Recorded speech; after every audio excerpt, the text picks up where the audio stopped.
Hi, this is John Barnes, and you're listening to Kop On. Brinkmanship, also brinksmanship, if you like, is a term from 1956, the middle of the Cold War.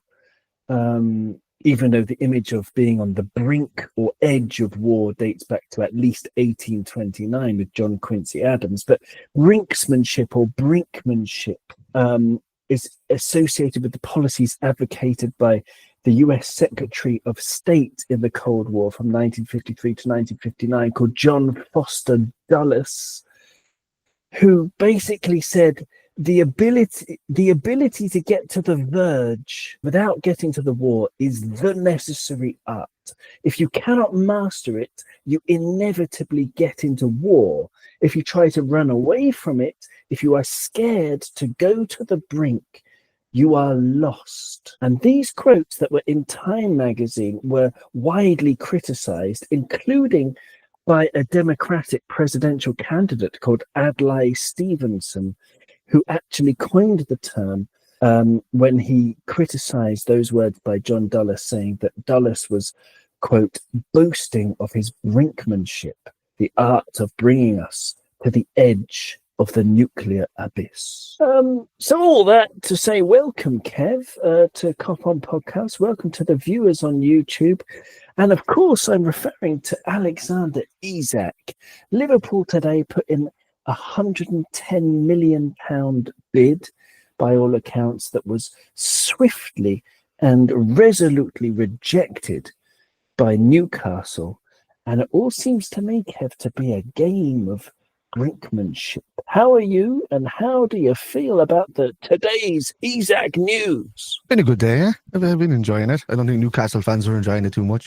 I don't think the impatient Liverpool fans you see on Twitter are enjoying it too much. But I'm enjoying it. I'm enjoying it quite a lot.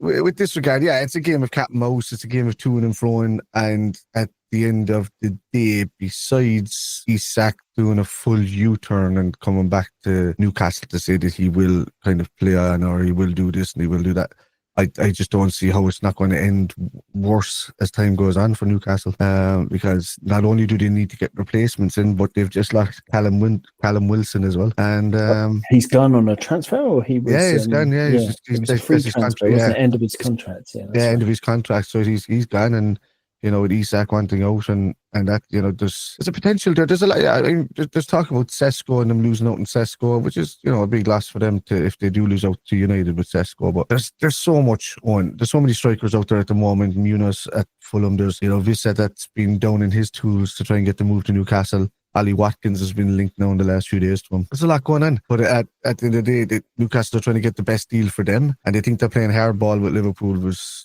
going to get the valuation up. But Liverpool see a value, I'd say, around 120 million, and the job is done. I think it's only like a 10 million off asking price. I don't think it'll get to the 150 million at all. So you're still very confident, you see, because I'm really trying to look at it from all sides. I was on a Newcastle forum before, right? Newcastle NUFC forum, and people were saying, the fans were saying, well, good, we're playing hardball. We're not going to sign Isak. We're just going to keep him. He's, in their view, the best striker in the world, although that might be slightly biased, but he's certainly up there, top 5. Yeah, absolutely. And they're thinking that the club will just play hardball and refuse to sell him. And if you think of it from that point of view, if having lost Callum Wilson, they're not going to be able to get a striker as good as Alexander Isak. And by brinkmanship, I mean they might be thinking, okay, Isak's going to throw his toys out of the pram, or continue to throw his toys out of the pram. He might go, further away than Spain. Apparently, he's been training in San Sebastian, but maybe he's going to go further. He might, I don't know, go to Panama or something, just as far away from the northeast of England as he possibly can. But Newcastle will think, well, it's a World Cup year. He's still contracted to us. Eventually, he's going to want to play football. And if we hang on until after the summer transfer window closes, he will have no choice sooner or later. Or he will feel, if Newcastle can frame it in such a way that Liverpool are the bad guys, because Liverpool undercut the price that Newcastle want, which is, let's say, 150 million, and they're not going to budge, and Liverpool will refuse to pay that, then Liverpool are the bad guys because they've hung him out to dry. They've chickened out of this world record deal, or sorry, British record deal. I mean, that's what they can think, but I'm pretty sure that Isak's camp and Liverpool's camp are on the same page, that they're going to, like, I don't think, like, if there has been personal terms agreed, that means that representatives of both clubs have spoken, not directly to the player, but, you know, that on his behalf. And the only thing I can say in that is that, look, Liverpool are going to say, we're going to only want to spend this amount. And he's like, all right, I'm with you. I just want to make the move, you know, do what you got to do. So anything that Liverpool are doing, they would have been given the green light by Isak himself to do, you know, as long as Isak probably said, be respectful and whatever. And regards Newcastle fans and Newcastle Forum, I mean, we said these same type of people on our side said the same thing about Coutinho, or just make him hang in there, either sit him on the bench, or do this, or do that, play a hard ball, don't let Liverpool get away with it, don't blah, blah. And, you know, at the end of the day, you end up selling the player because the player wants to go. So it always kind of comes down to what the player wants to do and if he wants to go. But with regard... Yeah, but on... Yeah, sorry to cut in there, but on that, on Coutinho, and, you know, thinking about there is historical precedence of players who want to leave Liverpool end up staying for an extra year more than they wanted to. And I'm thinking as recently as Luis Diaz, he said last year he wanted to leave. And we said, no, one more year. So Luis Diaz, Coutinho, Luis Suarez all gave us an extra year, or in Coutinho's case, an extra few months. Coutinho is an interesting example because he feigned a bad back and he feigned this, that and the other. He was eventually brought back into the team. And that was prime Coutinho. That was his best form for Liverpool. 20 goal involvements in 20 matches before leaving in January to go to Barcelona. Maybe this is what Newcastle are thinking. Like, you know, he's not going to... He'll still be a very good player when he comes back into the Newcastle team. We'll keep him at least until January. The difference there is the money we're talking about as well, because you have Luis Suarez, that was famously the 40 million and £1 or whatever it was from Arsenal to come in. Now Suarez says you can entertain it if you want, but then Liverpool asked Suarez, do you mind staying an extra year and we'll let you get your move to Barcelona for much more money, and the club can accept it. And that's a deal that benefits all the parties. You're not going to get that with Isak right now, because Newcastle are saying Newcastle have just received a bid of £110 million. You know, so in that standard, Isak is like, that's more than enough to cover, you know, what you need, or that, you know, just do the deal. So it's a different scenario in that way. Coutinho's thing was that the interest came kind of late in the window for Coutinho that time, and that's it. You know, it only picked up a bit of pace as well when you know Barcelona were the kind of the really nasty Barcelona at that time, where they were telling players to kind of, like, you know, feign away from the teams and do whatever, kind of like Real Madrid still are right now. And it's a weird one, because the Coutinho transfer, we got the money that we wanted from, and that was only a few months later, but we knew there was interest there, but it wasn't as heavily done, or heavily, like, I mean, apparently this has been going on with Isak since the middle of last year, you know, that he's known that the interest has been there from Liverpool. He's informed the club of what he wants to do. The club didn't keep their promises to him, so there's broken promises there on the club's end for Newcastle. That's why to Isak, Newcastle have been the bad guys. To the fan base, Isak has been the bad guy. And you know, at the moment, Liverpool are the only people that are just conducting themselves with decorum and doing everything the right way. So, you know, Isak sees that they want that the club wants him to come. He's been quoted himself as saying, you know, the broken promises are just not great. It's unattainable at the moment, and you could tell even by his managers, by Eddie Howe's demeanour, that he's also said, you know, depending on what happens with his future, like, no manager talks like that unless he thinks that a player's on his way out the door. You know, no people kind of almost quote clubs. There's journalists and there's people in the Sky, there's people in the clubs that are saying everything but saying the name Liverpool up until, you know, today, until an official bid went, and now they're going to start saying Liverpool.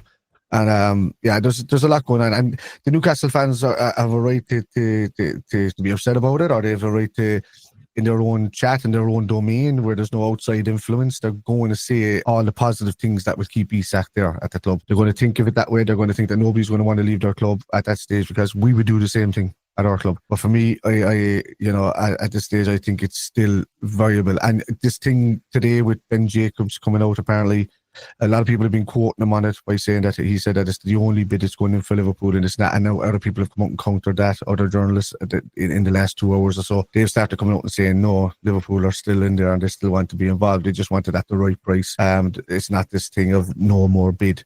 And poor Ben is getting slated left, right, and centre. I'll bring up that tweet on the screen there. It says exclusive from Ben Jacobs. Exclusive. Liverpool have no plans as it stands to bid again for Alexander Isak this window. That was 4 hours ago, as we're on YouTube now, as we're recording this. No plans as it stands. It's the whole as it stands thing which gives him a get-out clause, and it tells you that he doesn't really know. He's not saying definitively Liverpool are not going to bid anymore. But what do you make of the fact that Liverpool informally approached Isak the other week with 120 million, and then the formal approach was 10 million less than that? Who said it was informal? It was, according to Craig Hope, who's the the Daily Mail Newcastle journalist. There's a tweet here. It says Liverpool say they will not make a second offer, according to Craig Hope. But I don't trust anything this guy says, because he works for the Daily Mail, which is an absolutely horrendous publication. Yeah, I've just watched a video of him today, actually, saying stuff, and he's just randomly saying stuff, and he's out to saying he's on the laptop all day long, and he's linking back and forth with people and that, which is great. I mean, that's his job. He's supposed to do that, but there's no sensationalism in reading the same thing over and over again. So they'll just mince words in different ways just to make it look good. So he might have had a point in terms of it being 110 million with the formal offer and 120 million with the informal offer a couple of weeks ago. But what's interesting in one of Craig Hope's tweets for me is he puts, after unsettling Isak and going in way below the number they knew could make a deal happen, all of this just for that? Is it a tactic? Or are Liverpool ready to leave Isak in limbo and walk away?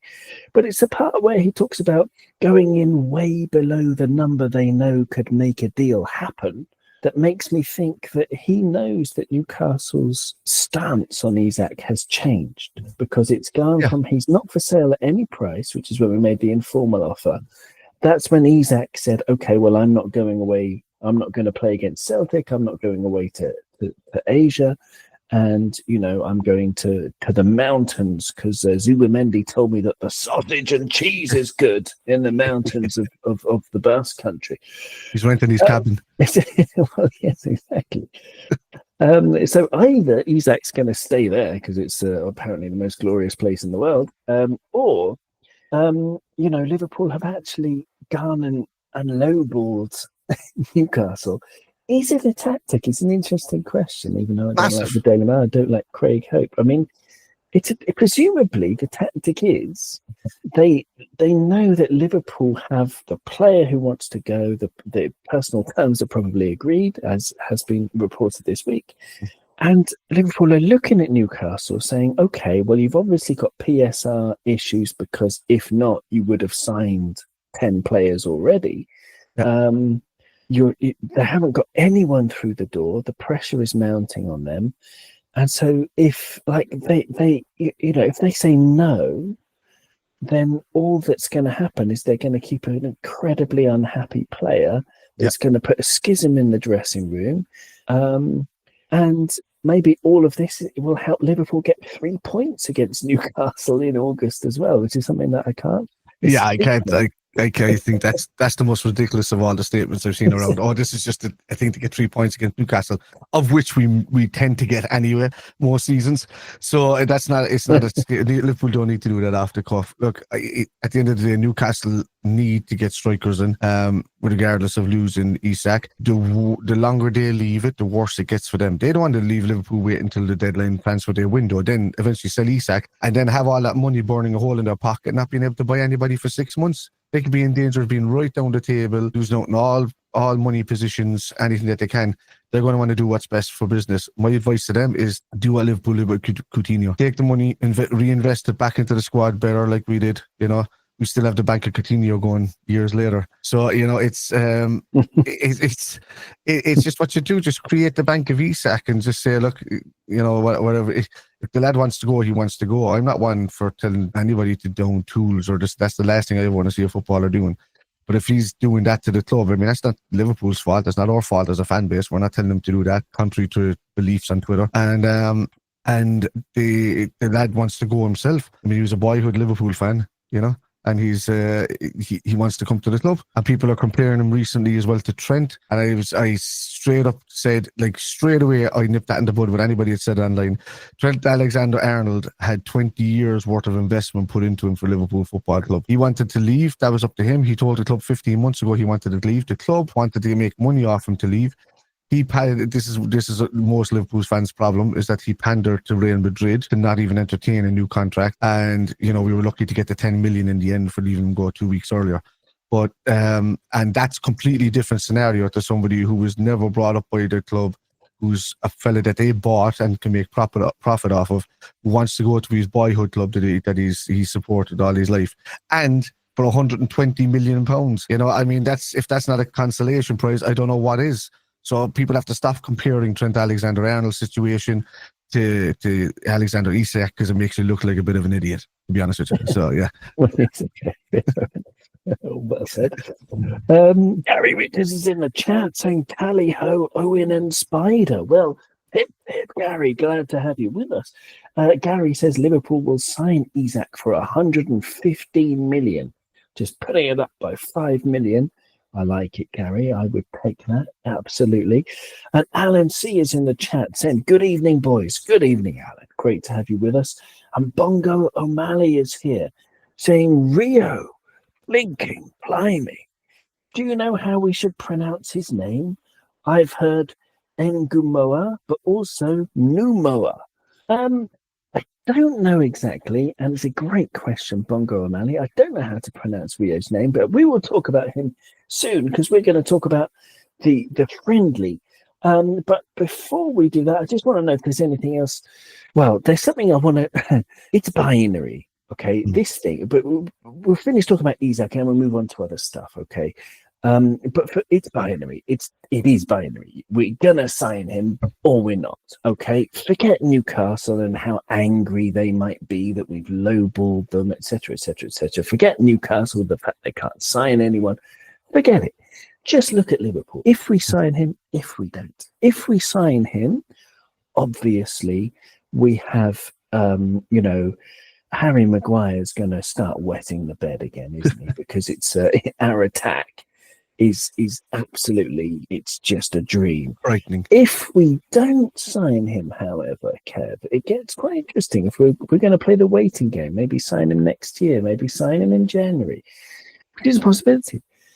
Then are you keeping Darwin? Yeah, I know he's had a few seasons to mingle in or whatever, but Darwin's kind of always been a backup this season anyway. The season gone, Jota said Diaz was our main guy going through. If we replace Diaz with Ekatike, and he starts putting the balls in the back of the net, and Darwin's pretty much a backup to me. For me in this summer, and RIP to Diogo Jota, I thought that maybe Jota and Darwin would both leave in this window. I just thought maybe Jota's injury record was starting to kind of catch up with him a bit, and Darwin just wasn't hitting all the ground running. But even in saying that, Darwin Núñez has a better record than most of the strikers out there in the league in the other top 6 teams.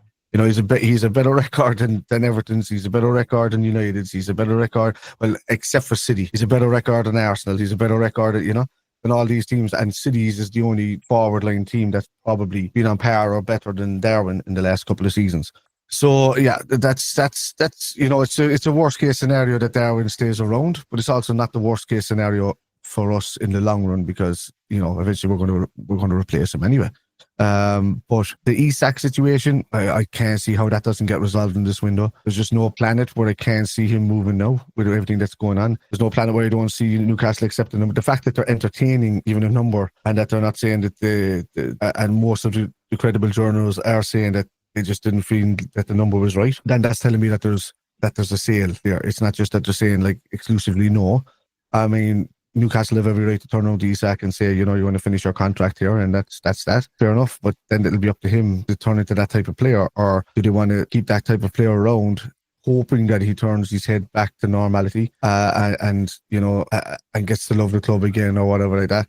But the fan base will always support that. But it's still a bad scenario to be left in. You're going to be selling them next year for way less money, and with 2 years left in his contract, they're suddenly making 70 million off a player that could have made 120 million off of 70, 75 million. So it's for Newcastle, and especially for PSR, especially for everything else that's going on. It's in their best interest for them to sell now, unless they don't care about that stuff and they just want to keep one of the best strikers in the world, which is fair enough too. What's your percentage then? What percentage chance do you think Liverpool have of getting him? A sort of a 90-10 for Liverpool? 85-15. 85-15. Yeah, okay. As it stands, because that 5% is only for little bits of news that came out today. I would have been 90-10 this morning. Okay. If you said it's 85-15, yeah. I'm not that optimistic. You see, I'm only 55-45 in Liverpool's favour. Yeah. I think there's a very strong chance of Newcastle just holding firm and just saying, in a power play by the Saudi Arabian leader of their club, to say, well, no, we're not going to get bullied in the transfer market. I think that would be a foolish thing to do for several reasons, but and the amount of money as well doesn't make a difference to how rich their owner is, because they still have to play by PSR rules, and which at is the moment ending at the end of next season as well. No, it's just finished. No, next season. At the end of the season coming in 2026, PSR is going to finish. Okay, so but even in saying that, they still have to stay within that realm of where, if they want to strengthen their club now, they can't spend much more money, and the only way to do that is to balance the books for them. So yeah. I mean, in a sense, if he does that, the president, then it's ruining their season. But yeah, okay, I would say 55-45, and if we don't sign Isak, then yeah, I would keep Darwin, because Florian and Mo are going to be setting up the chances instead of just Mo, because as much as I love Gakpo, and I really do, there was no ever particularly strong Gakpo-Nunez connection, was there? No. But Wirtz just looks like such a dream, man. He's an absolute dream. I'm going to share a picture on my screen of the new kit, which came out today. Adidas, a 10-year deal. I didn't realize it was a 10-year deal. Yeah. It has to be for the size of it. That's why we're only getting 60 million a year instead of 75 that we had with Nike. But we're still getting 22.5% of their sales, I think. So. No, but I heard that rumor, that figure was Paul Gorst, it was on Twitter, who said that figure is actually not true of 60 million. It's actually significantly more. No, I think that's significantly more because of the 22% of the sales. Liverpool are going to come out with 180 million easily a year off the Adidas deal, easily. Oh, because we get a cut of the sales as well, of course. Yes, okay. I mean, and I think even though I have no intention of buying one, it's way too expensive for me. I did actually look just out of curiosity at the shop, and I couldn't get onto the site because there was a queue, and that's a good sign. I think first day sales have been pretty amazing. Let me know in the chat what you think of this kit. It looks beautiful to me. I like it. I bought the whole man away today. But this is my birthday week, so I do this every year. Yeah, my birthday is on Wednesday, but every year I just treat myself to the kind of match kit, and that's just to have it. Yeah, and that's my birthday present to myself every year. So you've got a big collection then. I have. Yeah. Fabulous. I give some to my dad if they're not important, like league win. Like I'll keep last season's one because it's a league win season, Georgie. I keep the Champions League one. I've got the special one from the Champions League one just after we won it when it came up in June. And I've got those as well. Other ones I just give to my dad and stuff like that because he never buys jerseys.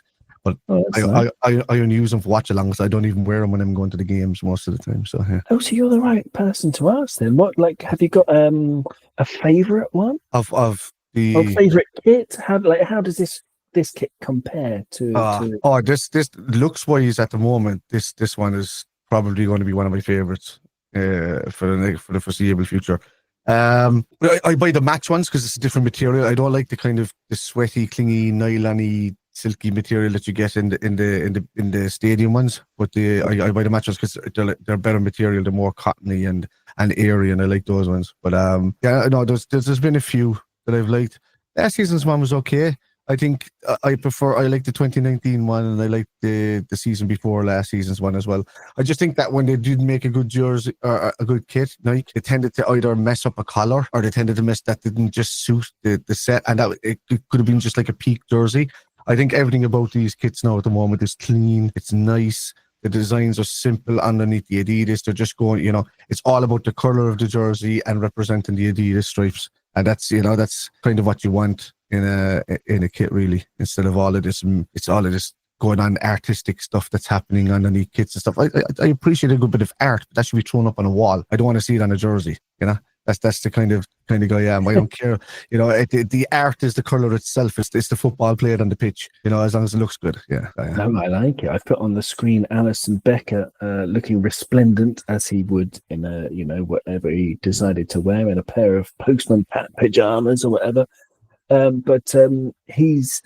I like the shade of green. It's a sort of a vivid green on Ali's kit. The shade of red seems right, because that was one thing with Nike, that they got the actual shade of red wrong, which is kind of a really basic error. Yeah. If the kit is red, then get it the right shade of red, guys. But back to kind of Shankly red now, isn't it? Instead of like this darker red. I think New Balance got it right with the Shankly red when they added for a bit as well. But I think the Nike ones were just slightly just off. I don't know what it was. It was like a pinkish haze through them. Sometimes there's a bit of a brownish haze through them. And it's just, look, we won a title in one of those kits, so I'll treasure that kit. And but these ones, no, these are nice. These are going to stand out on a pitch, lovely. They sure will. And the last one you can see on your screen, and I'll explain for the audio listeners that Gravenberg is in the home kit and Wirtz is in the away kit. The away kit's a bit odd with the red badge, but I like that. Something a little bit different.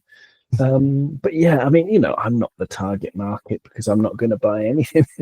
But I think it's pretty cool. I'm going to look forward to seeing those badges. You see, they're throwbacks to different badges throughout the eras of Liverpool. So I mean, the away kit is different to what the third kit is going to be, and it's going back even further. So I think you might see a theme going through the next few sets of jerseys, at least for the away and the third kits, where Adidas start, representing some of the old badges, start with some of the simplistic ones, the clean ones, and then, you might see more stripier kits with like more of the recent traditional live or Liverpool crest with the gates and all of that, and you're going to see starting the likes of those over the next couple of seasons as well, I believe, which is great. Yeah. I mean, it's fresh, it makes the kit look fresh every season, so I don't mind it. Just as long as the home kit is nice and done, and the colours are good in the aways and the third kit, I don't care, but the colours are beautiful this year.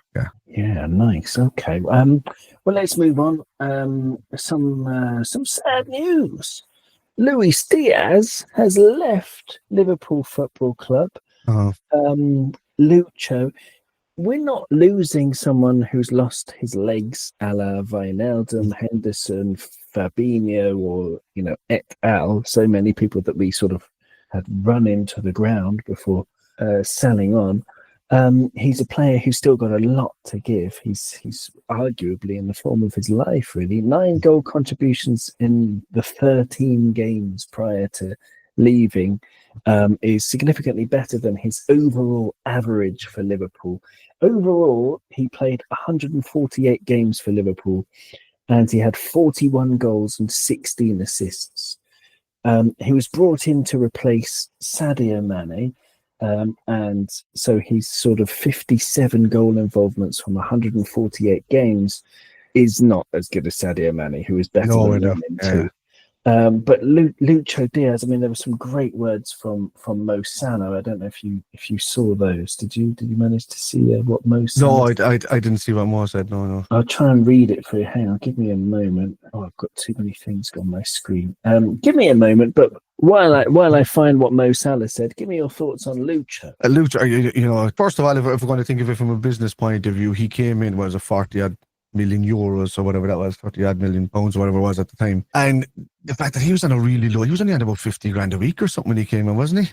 And he stayed that way the whole time of his career. And then Liverpool saw an opportunity where they're saying, his numbers are not the greatest. He has been scoring goals, but his assists is the major issue that we really had with Lucho. And but we just love to see him playing on the ball. He looked happy playing on the ball. Just kind of reminded me of Luis Garcia in a way, kind of a similar career to him, where he didn't exponentially do the numbers well, but once he was on the ball, everybody kind of loved him, did a great time for him, and they loved what he tried to do with it. And the fact that we won the league with him in the team as well is great. But then you look at that getting 70 odd million for him going to Bayern Munich. If you think of it as 50 grand a week for his deal, plus the money that we've already spent on him, we've just gotten the money that we've spent on him back, plus probably nearly everything we've paid him so far in the extra money brought back into the club. So it's like he wasn't even here money-wise. So, and, it's just a reinvestment back into the club. But look, Lucho, he was a brilliant character. He was a good lad. The Liverpool fans took to him really well.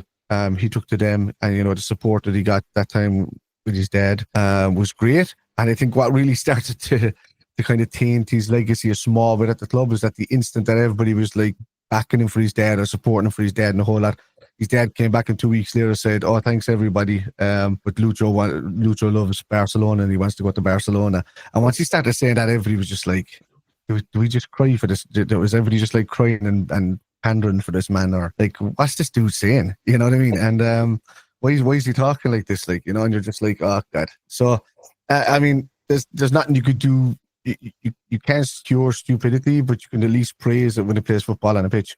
So it's the only thing I can say about that. Good luck to Lucho. I enjoyed watching him playing football. I enjoyed the passion that he had for the team. I love the fact that he's gone out to make himself a few bob. To at least pay him for the rest of his career. And I applaud Edwards and Hughes and co for making every penny that we've spent on him back, including these wages, and reinvested in Niketika. So yeah. Yeah, it's incredible stuff. We've got some breaking news, but before that, I'm gonna give you. It's not nothing too exciting. The breaking news, and of course, the audio listeners will know. But anyway, I'll come back to that. I'm going to give you, as promised, Mo Salah's words on Luis Diaz. He put on Instagram, Mo Salah to Luis Diaz. He put, "Your energy, drive, and passion on the pitch have left a mark that won't be forgotten. We were truly lucky to have you at Liverpool, and it's been an honour to share part of your journey and success story. As a teammate, you were more than reliable. You were inspiring. As a friend, even more so. We all saw the strength it took to keep going through the tough times off the pitch. What you went through would have broken most, but you came back strong and gave everything for the club. That kind of resilience sets an example for others and earns nothing but respect. Wishing you all the best for what's next, Lucho. Siga haciendo orgulloso a su gente," which I think means you made your people proud, I believe, but better Spanish speakers than me can tell me if I'm wrong about that. But I think that's beautiful words from Mo Salah. That really sums it up. I think Luis Diaz, a lot of people didn't seem that upset that he's gone, but for me, he leaves a hole that's hard to fill. Bongo in the chat at the beginning of this mentioned Rio. It's Ngumoa. Yeah, but is there a stress? Is there like, because there's stress in words is where you put a stress on the syllable. So is it Ngumoha, for example, or Ngumoha? It's Ngumoha. It's Moha. So it's Ngumoha. So it's but is that equal? Moh and ha. So there's a stress there. There's a little bit of stress there. But where does it come from? Do you know? I'm reading it here, and the way they would say it is REE-OOH, and then it's Ngu, so as one word, so NGOO. Yeah, okay. Yeah, okay. Dash, and then it's capital MOH, and then dash ha.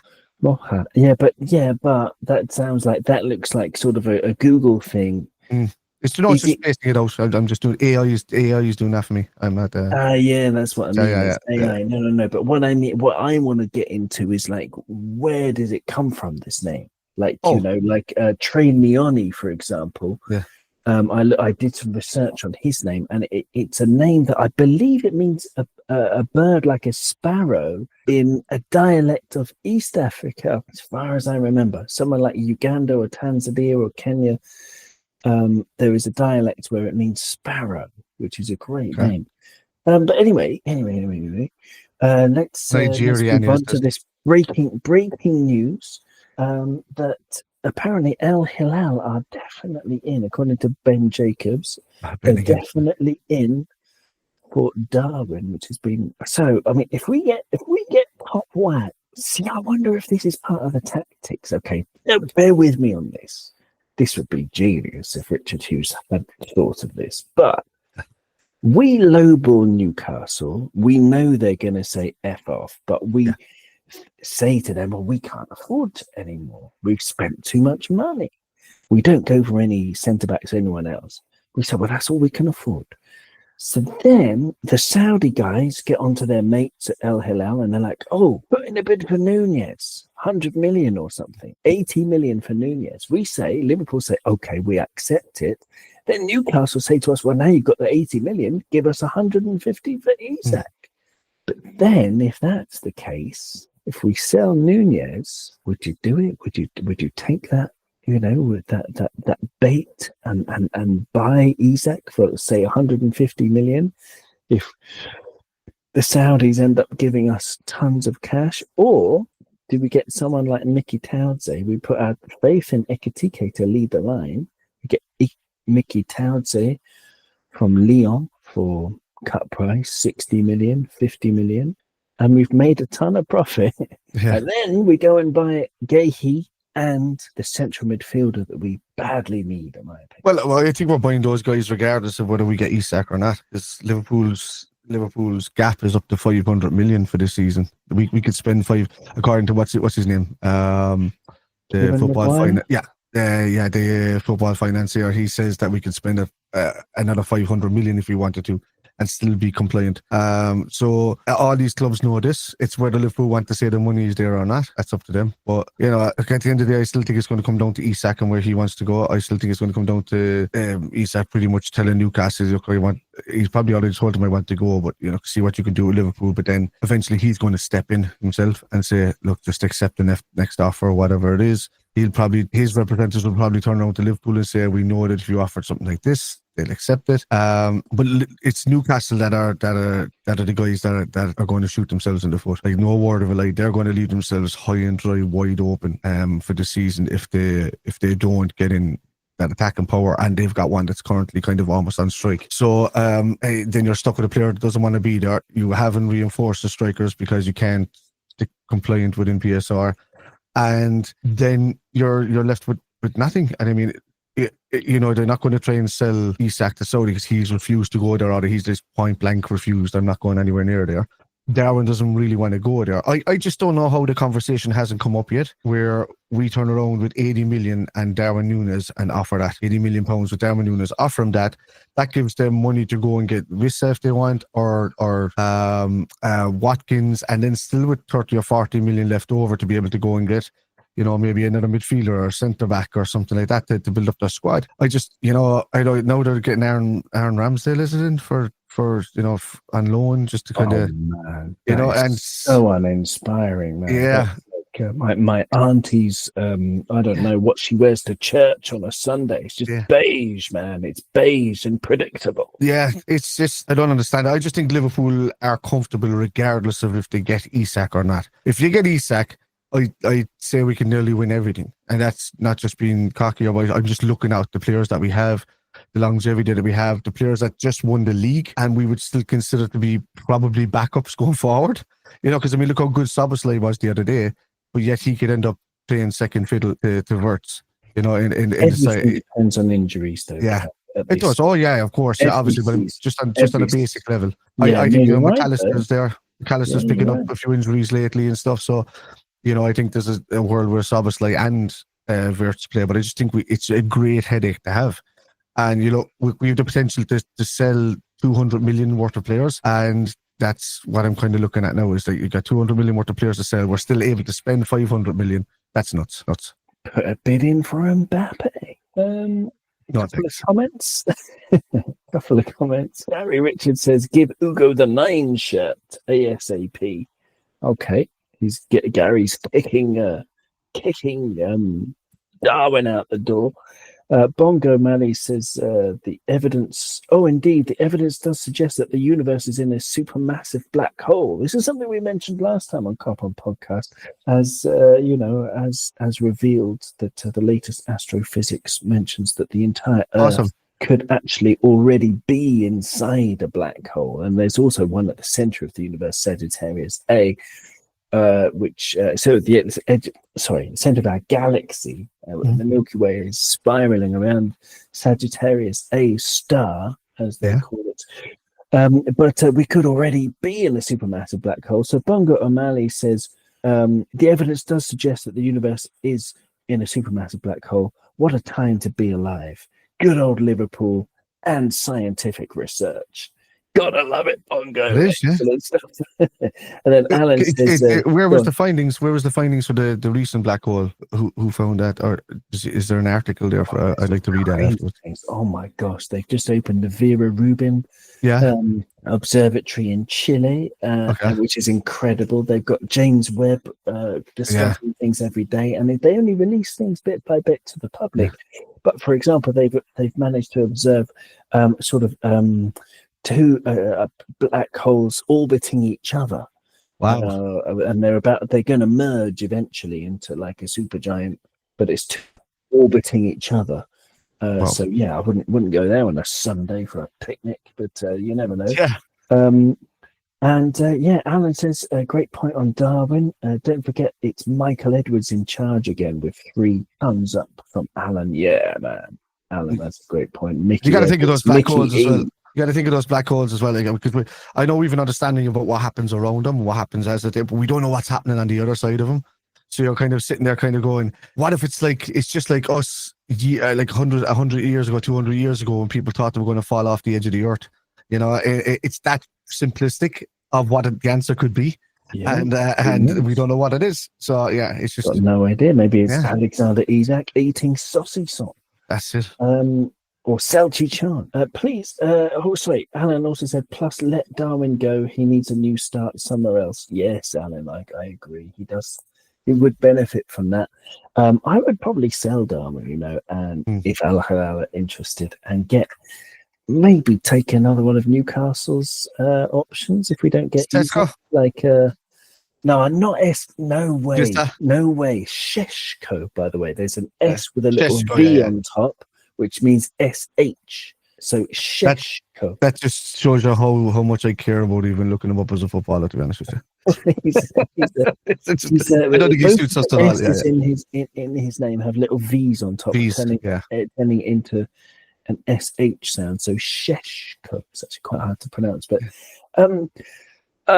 he's rubbish. Apart from heading, he's rubbish. Basically, I've looked long and hard and deeply into his stats, and nothing to write home about. It's very much he's the next Vlahovic or the next Jovic or the next one of those who just not worth it. The only point that I care about in all this situation is, where does Sean Connery like to shop? Tesco. Very good. Excellent. Very good. Very good. So we've done the new kit. Lucho's gone. It's very sad. Tyler Morton to Lyon for 15 million, apparently, which is great deal for Lyon. They're getting a good player for a good price. And pardon? That's cheap. 50 million, yeah, but it's Lyon, Olympique Lyonnais. They don't have any money, and maybe it's part of the deal to get in Mickey Townsend or Malik Fofana. Oh, okay, Malik Fofana. Mickey Townsend is a great player as well, but we already have Wirtz in that position, I think. So even though unless you're just going to play him as an out 9, but Fofana is definitely a Gakpo competition. Mickey Townsend is an Isak false 9 sort of thing. As long as he doesn't drop too deep. But I don't know. Also, James Milner is going to wear number 20 for the following season as a tribute to his buddy Diogo Jota, which is a beautiful thing. Beautiful tribute from a great man, James Milner. What a solid guy. What a good person he seems to be. From the outside, we never know.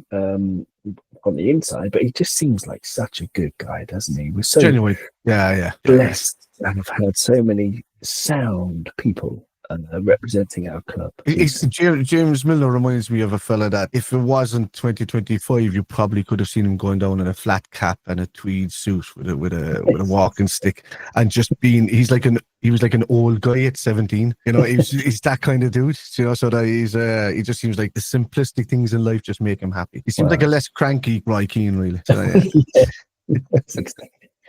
Exactly. I don't know what else to say. Yeah, we played Yokohama.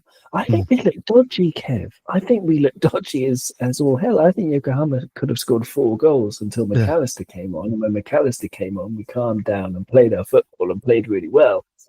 But I'm actually like, even though we played 2 preseason games, but against a very poor Milan side and against a poor Yokohama side, they honestly could have scored 4 goals. Are you worried? I don't know. I'm not too worried when the season kicks off, but I mean, for most of the games that we've had so far, really, I mean, Ibu and Verge didn't really play together as a centre-back pair, and we don't know who our starting right and left-back are, because, I mean, Frimpong has been playing separate, you know, outside, because Bradley's been playing with Kirkes, and I haven't really seen a scenario fully yet where I've seen Frimpong and Kirkes on the same team together. So I think it's the perfect time that he's been doing to suss out the defence. But look, we know we're short of the defence. I do believe we'll get a centre back in before the window ends, regardless of who we buy with Isak, if we buy him or not. I just think that it's probably one of the easier options that we have to buy. We have these next 4 weeks to do that, and I think once they fully assess what's going on with Joe Gomez's injury, you know, that'll tell a lot. I don't know whether he's going to promote Nalo or whether he sends him out on loan. I don't think he's ready for it yet. I don't hope not. I hope he's gone out on loan. I don't want to see anybody coming in from the youth system in our defence, to be honest with you. But no, at the end of the day, you can't go into this season with losing Kwanzaa and not replacing at least a 4-try centre back, really. Which is why I think Gahey's the best option. But you know, Crystal Palace are holding firm on that. Where they're going to get, I mean, it's his last season, they're going to get 40 million from him. If they leave him go now, he's just going to walk for free in the summer. Like Liverpool will just come back him from next summer and just buy somebody else. You know, it's just, I find it really silly on Crystal Palace's part of why they would not sell him for 40 million. It's just, I think that's a very generous offer for a fella in his last year of his contract. I think most of the time we could have got him at the same price as Frimpong at 29 million or something like that, you know. So it makes no sense to me. But I still think we're going to be doing that deal. And as enforced wise, if we're keeping Endo and as we know, we got Gravenberg, we know we got McAllister that can play that position. We at times when he needs to, and I don't think he sees that as a priority. You and I both like Believer, and there's another couple of options out that we could get. But you know, if I was saying that, you could have had another option of like buying an aging Paulinho to bring him in as a backup or something like that. You know, if he wanted to get out of Bayern Munich. He's going to Spurs. He's going to Spurs, yeah.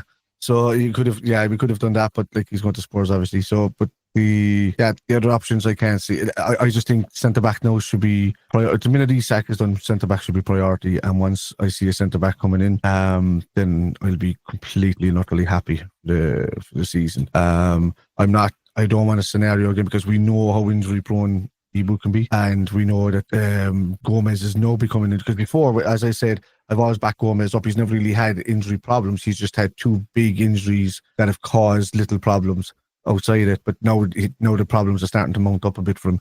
So I would, you can't rely on that. So that's pretty much just leaving it with Virgil van Dijk into defence, and that's not good enough.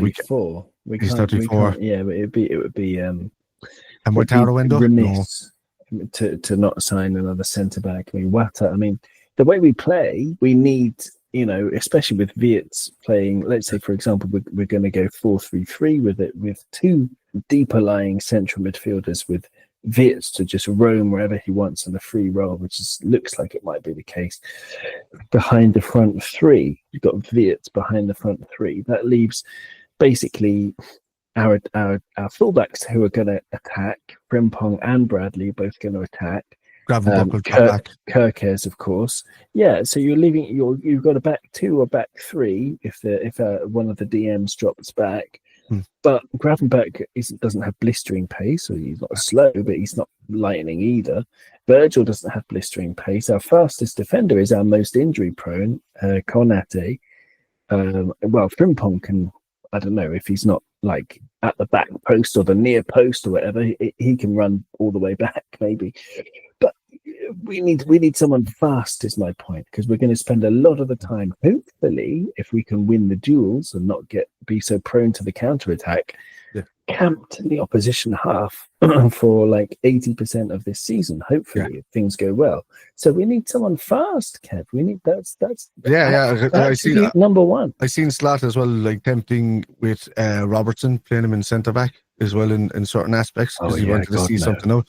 So I don't kind of want, because you don't want his legs to be burnt off him as well. Plus, you don't want to be moving Virgil over to the right either. And he's not lightning anymore. He's not lightning anymore. No. So he might be good coming in at the left hand side of a back three, but that's just to cover off. But then you'd still want Kirkes outside him to do that job, and then you're taking somebody else's position in the midfield. So I don't know, but I know the centre back is a priority for me for the rest of the season. To be honest with you, even as I know the Isak deal is motoring on, but even outside the Isak deal. Even if it happens or not, if it doesn't happen, it's still my priority is that centre back. I just want us to be ship shape. We have Ekitike, like we're good that way. We're good in the forward line. We're good with the positions that we've filled in now. Isak is just an icing on top of a really, really tall cake, and it's a really tall creamy cake at that. But but the problem is the base is made of sugar instead of putty. So you just need to make sure that fills in. You need a bit of flour thrown in there so that it hardens up. So I would definitely have a centre back coming in. Outside of that, because very important. It's just going to be a giant cherry on top of a really flimsy cake. Otherwise, so that's right. It can't be hollow in the middle of it. Just one final thing then. I mean, positives. The main positives from pre-season, two of them really, Neone and Rio, and Frimpong, Viet. There are lots of positives, but the two kids, Neone and Rio, I just want to say how impressed I am by their attitude as much as anything. They both seem like basically they've got the right idea. They're not playing with pressure. They're playing for joy. They're playing because they both just love kicking a footy around, just like you or I would, Kev. But of course, these kids are ridiculously talented, and but they don't seem big-headed. Really, they just seem like they've got really good heads on their shoulders, and two smart young men who are having a whale of a time and showing. Maybe not the world, because maybe the world hasn't woken up to how good these kids are. A lot of the world won't even know their names yet. Actually, I would tend to say the latter on one of those, because all I'm seeing on Twitter is other teams' video or YouTube guys and whatever just raving about Ingemore. And like, I'm not saying we're saying that he's good and we know he's good, but they're just like going, "Oh man, this kid is going to break him" or whatever. And I also like the fact that he only went for number 42 because one of his idols was Yaya Toure. So if that's the kind of idolizations that he wants to go for, then that's a good player to kind of try and live up to the standards of, if you wanted to kind of be like anybody, but just be his own player. But number 42 is a good way to kind of represent the idea you want to give people of where you want to go in your directional career. Yeah, I like it. And Rio, I mean, by the end of the season, man, he could have had, I don't know, what are you thinking? 20 appearances for Liverpool? 25? I hope. I mean, it's the only way. There's no point in having an academy if they don't break through like that. I mean, if he has the same kind of impact that Curtis Jones had or Trent had in their early seasons coming in, so be it. I mean, they ended up showing how good they were and, really holding down positions. I mean, Jones not so much in his first couple of seasons, but in last season especially, he's had a lot of appearances. And I think if Ingemore can replicate more of what Trent did in his earlier appearances, coming in and really solidifying that right back spot, but he can do it on the left side, because I think this could be just the last year of seeing what Gakpo can do, really, because just of how his numbers he's been scoring great goals in periods, but he's just I haven't seen he doesn't really get to the byline, he doesn't get to the line enough for me, whereas Ingemore will hit that line straight away. He will dance along that line. He will create chaos where players come towards him and he makes space for other players.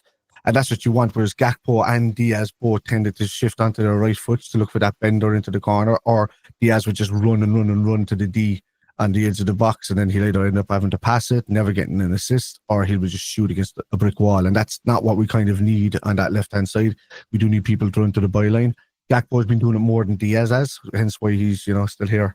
But if Engamo can do it better than Gakpo, man, no matter how good Gakpo is, if it benefits Liverpool for him to run to that byline, you just won't see Gakpo get game time enough to prove it otherwise, So that's, I'm hoping it kind of turns out like that, because that means really good competition. He can go always in Gamoha, but you're right. He's very direct. He's very, he's just a killer. It's amazing. I saw a beautiful video of his performance, but in slow motion, or certain highlights in super slow motion of Rio. And it's just one of those players where he's just, that's probably how he sees the world compared to us, is that he sees it in so much quicker. So he's stopping the ball dead, which he does as one of his tricks, which is really interesting. So he's not just dribbling from foot to foot, whatever. At one point he puts his foot on the top of the ball and he stops it dead, and so the defender's going one way or the other, and then he knows which way to kick it around the defender. It's very, very clever, and all done in a flash. You would miss it if it wasn't in slow motion.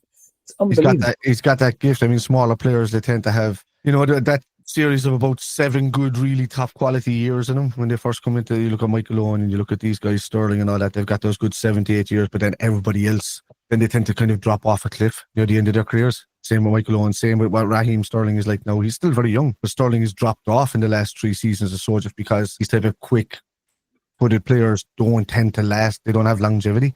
Unless they slow down what they're doing and think for a bit. So hopefully he can develop as he goes along in his career, be that animal at the start, be that guy that runs, be that guy that non-stop runs. But once he gets into his career, turn out to be more like a David Silva, Bernardo Silva, where you control the ball a bit better, use that brain that he has, technique, you slow it down a bit, protect your body a bit more. He's got a lot more technique than Michael Owen. Michael Owen is so overrated, man. When he lost his pace, he lost everything. That was it. That's the whole point. Is the pace devastating pace. He was as fast with the ball as without the ball, and that's an incredibly rare talent. And he was incredibly quick. But without that, when he lost that at 19 or whenever his first big injury was, he was never the same player again. And he never got 20 goals in the Premier League ever, whereas a player like James Beattie did. So James Beattie better than Michael Owen in my opinion. No, I get it. But you can see once they lose that pace, that's it. They're all about that pace, He's got the techers. He's got the. He has got the technique.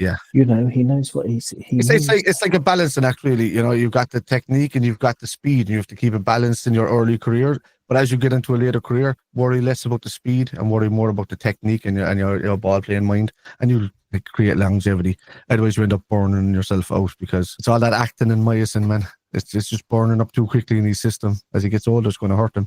So I hope, I hope he does give Gakpo a run for his money this season. I would love nothing better to see him do it. Plus, get one over on Chelsea to say that was your boy until we took him, which would be great.